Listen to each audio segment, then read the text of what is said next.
আজ আমি আপনাদের দারুণ স্বাদের ক্ষীরাই পটলের রেসিপি বানিয়ে দেখাবো।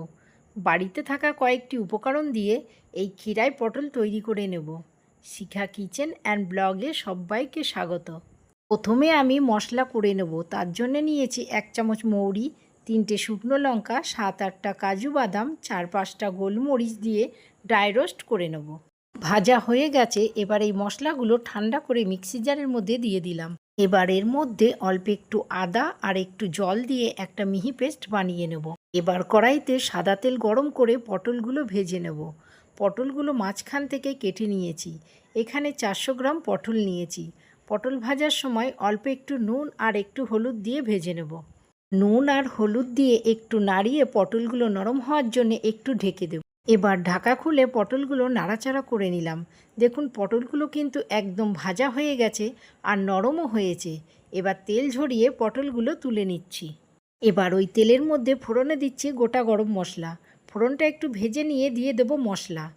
যে মশলাটা করে রেখেছিলাম সেই মশলাটাই দিয়ে দিলাম। এবার মশলা 30 সেকেন্ড মতো কষিয়ে নেব। দেখুন মশলা দিয়ে কেমন তেল ছেড়ে গেছে। এবার এই সময় দিয়ে দেবো অল্প একটু হলুদ আর অল্প একটু রেড চিলি পাউডার। এটা কালারের জন্যে দিলাম, আর ঝালের জন্য তো আগেই লঙ্কা দিয়েছি। মশলার বাটিতে অল্প একটু জল ধুয়ে দিয়ে দিলাম।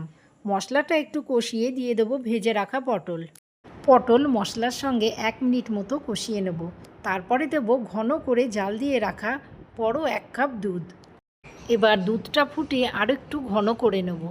এবার পটলগুলো ভালোভাবে সেদ্ধ হওয়ার জন্য 1 মিনিটের জন্য চাপা দেব। 1 মিনিট পর চাপা খুলে দেখায় কতটা ঘন হয়েছে। এই সময় নুনটা চেক করে নেব।